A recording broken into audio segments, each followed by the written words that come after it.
leaving Gran Canaria was exciting. When we leave, you finally feel that you're on your way. You're finally going to hit the big blue sea, and you're finally going to figure out how to work a ship. And you get thrown in pretty quickly. As soon as you're out of port, you're pulling lines and you're hoisting sails and you're helping out the crew. And the crew were actually really helpful. I was kind of thinking that we might be getting in the way a little bit, but no, they were just like, okay, you pull this line when we tell you to pull this line, you let that line go free when we tell you to let that line go free. And it was a good feeling that straight off the bat, you were contributing.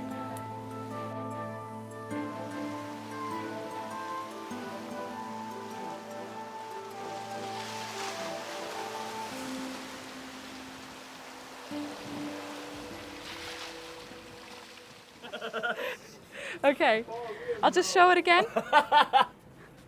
It goes, sheet, clue, bunt, bunt, clap. Sheet, clue, bunt, bunt. Sheet, clue, bunt, bunt. Sheet, clue, bunt, bunt. Spin around. Well, here on the Europa, we sail with 31 sails. Now, each of these sails, at an average, will have 4 to 6 different lines with different functions. And with some of these lines, we might have multiples of them. So, and you end up with hundreds of lines.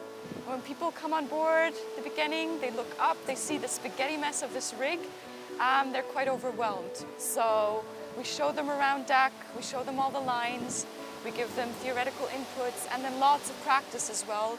And they pick it up quite fast, and before you know it, we make super sailors out of them. To be honest, I came on the ship for the adventure, and I knew we'd be doing some work, but I wasn't quite sure to what degree we'd be doing it. But you do learn every level of sailing. You learn what every line does. You learn how the sails work.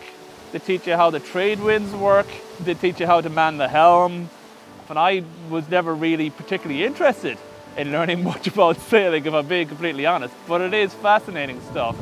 So yeah, I'm really getting a good education in the ins and outs of sailing.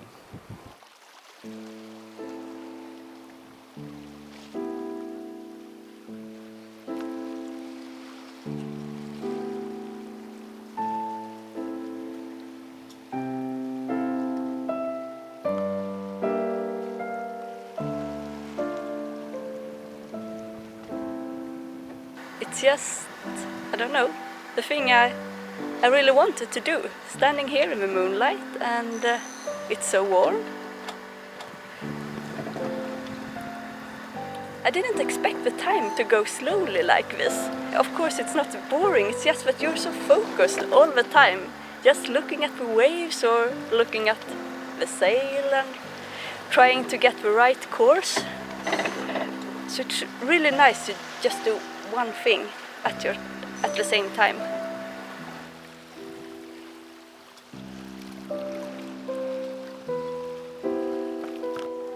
And it's not really about getting to Brazil, it's more about the journey and yeah, really keeping on the right course.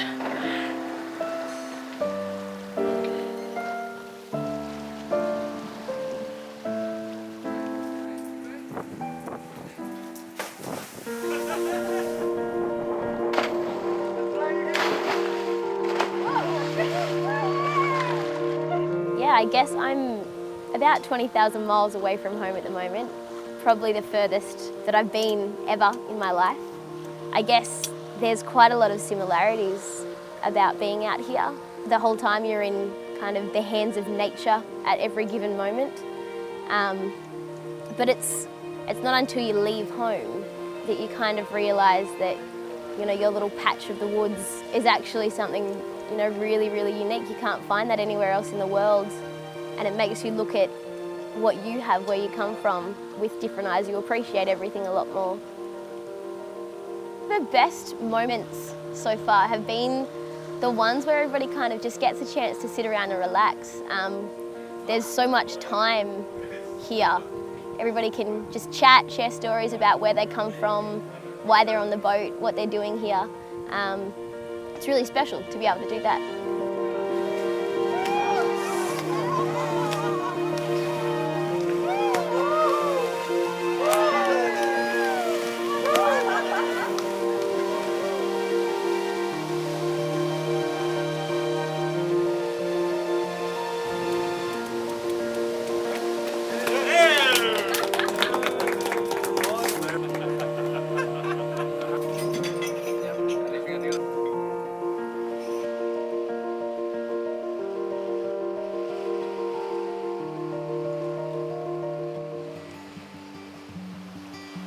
So when I was a kid, my family would vacation on the north coast of Florida on the Atlantic. And I'd stand there and think, where does this go? If you go straight out here, where do you end up? And I discovered, checking the latitude, that you would end up in Las Palmas, in Gran Canaria. And so there I was. I finally got across the ocean, and now I'm sailing back across it, out here in the middle of the Atlantic Ocean. I think part of the plan is they put you on these different watches and change your sleep habits so that you're all kind of zoned out and groggy.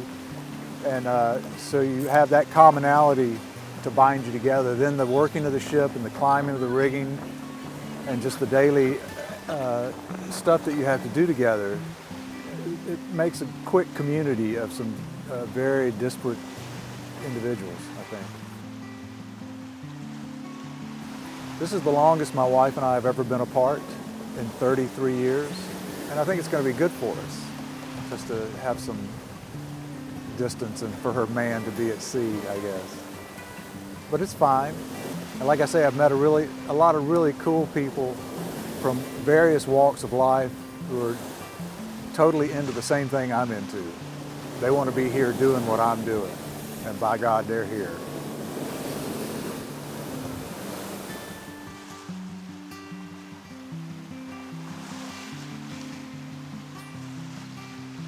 It was amazing.